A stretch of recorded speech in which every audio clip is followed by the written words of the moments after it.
Ang nakaraan, hindi inasahan ni Joshua na isa lang pala ang kwarto nilang dalawa ni Charisse.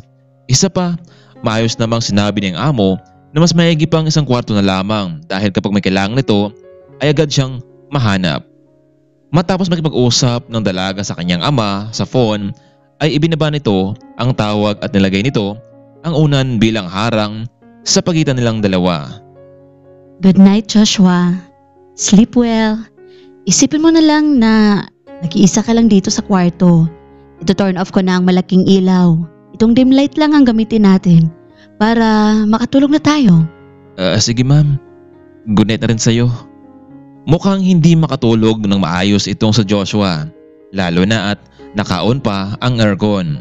Kaya kahit magkaiba pa ang kanilang kumot ay siguradong iginawin pa rin ito dahil hindi siya sanay sa malamig na kwarto. Bagamat kakaiba ang kanyang pakiramdam. Naghahalong init at lamig marahil sa pagkakataon na nakasama niya sa isang kwarto ang kanyang boss. Samantalang inakala naman ni Joshua na siya lang ang kinakabahan. Mas lalo palang kinakabahan itong si Charisse dahil isang lalaki ang kanyang nakasama sa isang kwarto at higit sa lahat ay wala namang special na namagitan sa kanilang dalawa. Lumipas ng ilang oras ay naging tahimik na ang bawat isa at tuluyang nakatulog. Ngunit malikot palang matulog itong si Charisse kung saan na lang ang kanyang pwesto. Kaya naman tuluyang nahulog ang unan na kanyang hinarang sa gitna nilang dalawa. Ito ang naging dahilan para pagsaluhan nila ang isang kumot para maibusan ang lamig sa loob ng kwarto. Naramdaman ng bawat isa ang init na hindi pa nila naranasan kailanman, lalo na at napayakap ang dalaga sa kanya. Pilit man ng lalaki na pumiglas pero mas lalong mahigpit ang pagkayakap ng babae sa kanya. Kaya naman mas lalong nag-init ang pakiramdam nitong si Joshua at bigla niyang hinalikan ng babae sa labi. At wala namang pagtatutol ang dalaga. Kaya sa gabing iyon, isang pangyayari ang hindi nila malilimutan. Kinabukasan, pagising lang dalawa ay laking gulat na mga ito dahil wala silang saplot sa katawan. Naku, Miss Charisse, sorry. Hindi ko naman gusto mangyari ito sa atin eh. Naku, sorry din Joshua. Hindi ko nasahan na humantong pala sa ganito eh. Ang lahat, nadala din ako sa emosyon ko. Paano to Miss Charisse? Anong gagawin natin? Paano kung malaman ito ni daddy mo? Sa ngayon Joshua, pwede bang ilihim mo na natin ito? Pero paano kung magbunga ito? Hindi naman pwedeng mangyari ito na wala kang kasamang lalaki, hindi ba? Alam mo, sa ngayon, huwag mo munang alalahanin yan. Narito tayo para magsaya. At pinasaya mo nga ang buong araw ko. Alam mo Miss Charisse, ano man na mangyari, pananagutan ko ang batang iyan dahil hindi lang naman ikaw ang may kagustuhan nito eh. Sige na Joshua, bumangon na tayo. Hindi ba ang sabi mo, sasamahan mo pa ako mamasyal maghapon? Sige ma'am, masunod po. Pero bago yon, kumain muna tayo ng breakfast. Mahirap gumala kapag gutom ang tiyan eh. Hindi na sila nagpa-deliver pa sa kwarto, sa halip ay nagtungo na lamang sila sa restaurant ng resort pagkatapos nilang maligo. Pagdating nila sa restaurant, naroon din si Jake, ang dating kasamahan ni Joshua sa resort. Good morning ma'am. Joshua, anong order niyo? Jake, right? Pwede mo bang ihanda sa amin ang special na menu dito? Sige po ma'am. Pakihintay na lamang po ng 20 minutes. Okay, sige. Salamat. Habang kasalukuyang hinihintay nila ang order, lumapit itong si Jake sa dating katrabaho para kausapin tungkol kay Maris, ang babaeng nakilala nito noon 2 taon na ang nakalipas. Uy pare, pwede ba ito makausap saglit habang hinihintay niyo ang order niyo? O bakit Jake? Ano yun? Pare, alam mo bang dumating ngayong umaga dito sa resort yung babaeng niligawan mo 2 years ago? Ha? Sino? Ano ka ba? Nakalimutan na ba siya? Walang iba kundi si Maris Lopez. Tinatanong nga sa akin kung nandito ka ba sa resort. Pero sabi ko naman ay umalis ka na. Pero sinabi ko naman na nandito ka ngayon at nabakasyon ka. Alam mo bang sobrang saya niya at gusto ko niya makita. Ganun ba Jake? Sige mamaya kapag nandito na siya, sabi mo sa akin ha. Excuse me, Mr. Jake? Hindi pa ba naluluto ang in-order namin? Medyo nagugutom na ako eh. Ay sorry ma'am. O sige po, check ko muna sa loob kung okay na. Pero pare, mamaya pupunta muna ako sa loob. At mamaya, tatawagan kita ulit. Sino yung Maris Lopez na sinasabi ni Jake, Joshua? Yun ba? Yung dati naming kasama dito sa resort.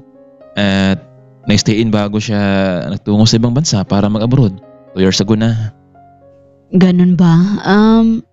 Sino ba siya sa buhay mo? Wala naman. Naging kaibigan namin ni Jake noon.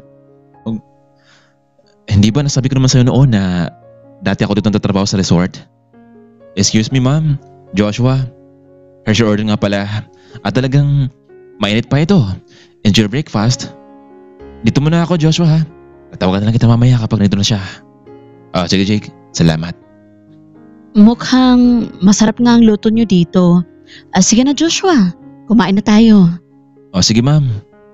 Wow, sobrang sulit talaga ang araw ko dito Joshua. Salamat ulit sa'yo. Wala ka naman boss. Natutuwa nga ako dahil at least napasaya ko kayo. Boss, pagkatapos ba nito ay saan tayo pupunta? Uwi muna tayo Joshua.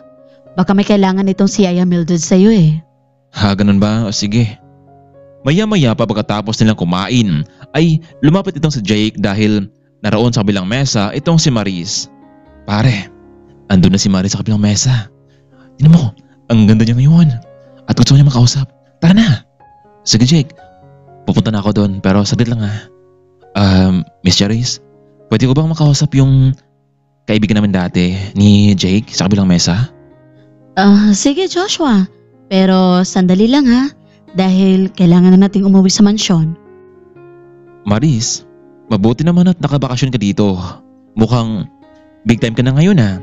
Iba talaga kapag nakapagtrabaho sa abroad ano? Ano ka ba Jake? Sinuwerte lang. Sino ba yung kasama ni Joshua? Nako, yun ba?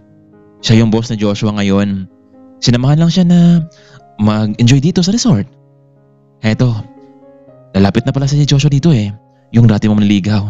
Baka naman, may pag-asa pa sa'yo itong kaibigan ko si Joshua. Kung sa bagay, mukhang matapat naman itong si Joshua eh. Kung liligawan niya ako muli, bakit hindi? Jake, ito bang kaibigan natin sa abroad? Wow, talagang asesado ko na Maris ha? Pare, paano? Iwan mo na kayo ha? At mag-usap muna kayong dalawa. So, kumusta ka na pala ang manliligaw ko? Pwede ba kitang mayakap? Alam mo Joshua, tama ka. Kung manliligaw ka sa akin muli, hindi kita pahirapan pa. Sasagutin na kita agad. Ha? Talaga? Kung ganun, pumapayag ka na? Oo naman. Kung gusto mo, bukas, pwede ba tayo mag-date or magkwentuhan? Pwede ko bang makuha ang number mo? Tatawagan na lang kita kapag day off ko na. Joshua, huwag mo sabihin umaatras ka na ngayon sa panliligaw mo sa akin. Alam mo, maraming gusto mong ligaw sa akin eh. Lalo na yan si Jake. Pero dinededma ko lang siya kasi hindi ko naman siya gusto. Alam mo Maris, natutuwa ako na makita kita at nagbabago ng buhay mo. Masaya din ako na makita kita ngayon. Marahil makakahanap ka rin ng taong lalaki na totoong magmamahal sa'yo. Bakit Joshua? Umatras ka na ba sa panliligaw mo sa akin? Hindi naman sa ganon pero kailangan ko munang ayusin ang buhay ng mga kapatid ko.